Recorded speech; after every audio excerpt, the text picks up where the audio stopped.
Bonjour Zep, c'est l'événement. Voici le 13e Titeuf à la folie. On l'aime à la folie, c'est le plus gros tirage de la presse cette année, de la presse, même de l'édition en général. Ça fait quoi de voir le 13e enfant qui arrive ? Ça ne nous rajeunit pas. Non, c'est toujours génial, quoi. Quand un livre arrive et qu'on le voit multiplié. En plus, là, il est particulièrement multiplié, celui-là.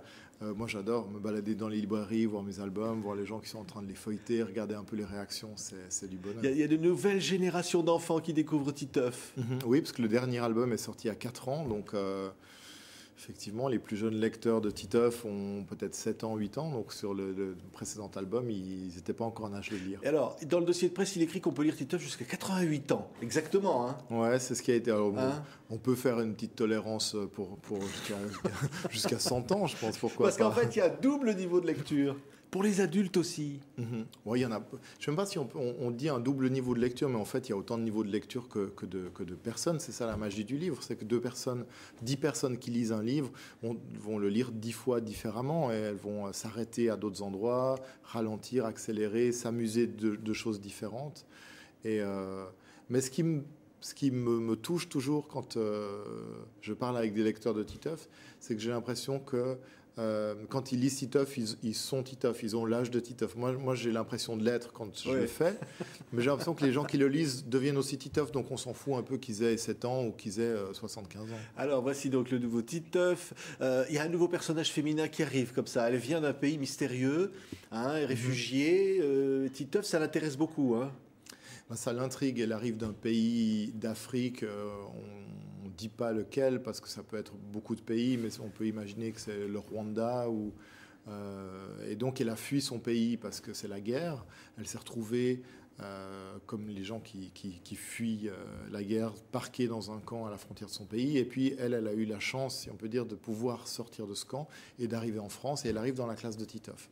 Donc c'est une nouvelle, elle a une histoire terrible, puisqu'elle a vécu la guerre, une partie de sa famille. Et ça lui plaît beaucoup à Titeuf parce qu'il croit qu'elle vient d'un jeu vidéo, peut-être. Alors, il y a un côté, voilà, tout à coup, c'est une histoire de baston et de fight. On n'est plus dans le quotidien des enfants de la classe de Titeuf, donc ça les fascine.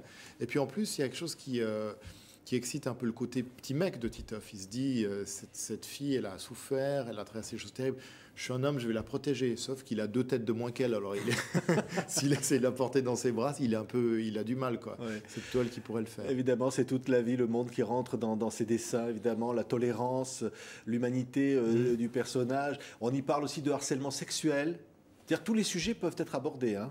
Dans Titeuf, tout peut être abordé puisque c'est lui qui parle des sujets et donc il n'y a pas de tabou à l'âge de Titeuf. Si un truc l'intrigue, il a envie de le comprendre. Alors souvent, il le comprend complètement à l'envers et c'est le lecteur qui doit rectifier, ou s'il ne peut pas rectifier, qui doit justement... ça ouvre souvent un dialogue, et ça ouvre souvent un dialogue familial puisque je me suis rendu compte que c'est assez fréquent que les parents et les enfants lisent Titeuf. Donc des pages comme celle du harcèlement sexuel offrent pas vraiment de réponse toute faite. Le but, c'est pas de faire vraiment de la prévention ou du message dans Titeuf, mais c'est de rendre ces sujets faciles à la discussion. Ouais. Donc marrant. Et puis, effectivement, Titeuf comprend tout à l'envers parce qu'on lui dit le harcèlement sexuel, c'est un adulte qui a un geste déplacé. Alors, tous les enfants lèvent la main, alors ils ont tous un geste déplacé.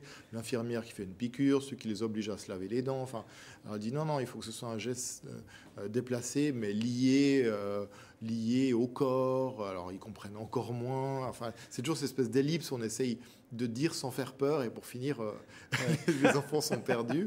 Donc, je me suis dit que c'était bien de faire une histoire là-dessus, de jouer là-dessus, et je sais aussi que les gens qui font ce travail de prévention aiment avoir ce genre de matériel, parce que ça permet de rentrer dans le sujet avec humour, de rigoler avec les enfants, avec la classe. Et puis après, là-dessus, c'est beaucoup plus facile d'utiliser Titeuf comme médiateur pour parler des sujets difficiles, comme on l'avait fait à l'époque pour le guide du zizi sexuel, que de frontalement parler de ça à son enfant en disant alors comment est-ce que tu vis ça, parce que ça, mais Titeuf reste Titeuf. Il n'aime pas le progrès, parce que finalement le progrès, avant c'était mieux, on pouvait manger avec ses doigts. C'est clair. Ça et fait, puis plein de bonnes choses.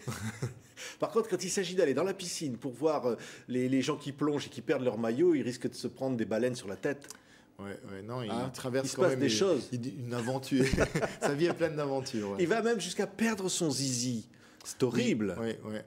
L'ouverture en fait, il fallait que, comme on retrouve Titeuf après 4 ans d'absence, je voulais que l'ouverture de l'album soit un peu sensationnelle, enfin qu'il y ait une vraie nouveauté. Et alors, la vraie nouveauté, c'est que Titeuf est une fille.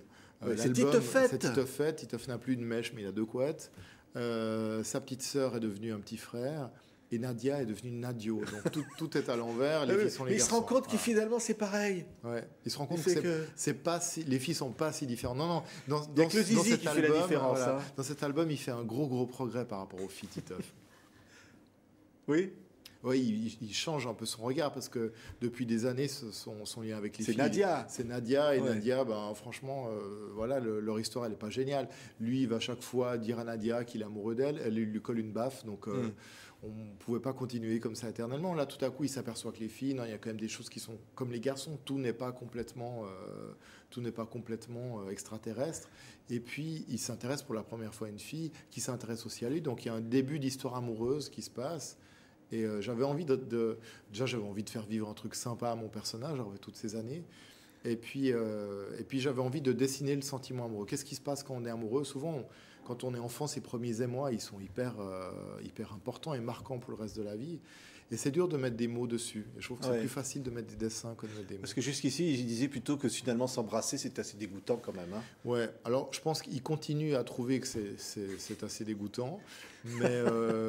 Mais enfin, il se rend compte que voilà, prendre la main, être avec une fille, se parler, enfin, quelqu'un qui compte pour lui, enfin, il a l'impression de marcher dans la rue et de s'envoler, de vivre quelque chose d'un peu d'irréel tout à coup. Mais qui devient vrai. C'est un sentiment qu'il ne soupçonnait pas le jour d'avant et tout à coup qui s'offre à lui. Ouais. Vous avez dit dans le dossier de presse, je ne sais plus d'ailleurs, je ne retrouve plus la citation, vous dites la régression, c'est formidable en fait.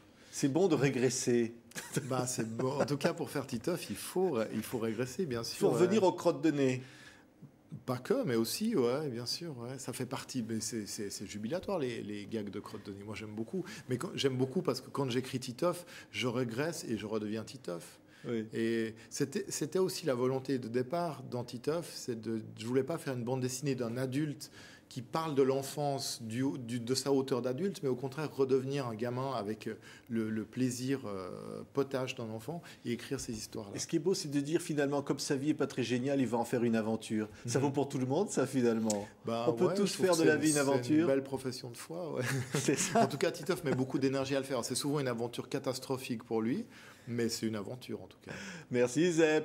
On aime à la folie le nouveau Titeuf. Il vient d'arriver, c'est le 13e volume publié chez Glénat. Évidemment, c'est un très grand événement, un superbe album. Merci Zep, à bientôt. Merci beaucoup.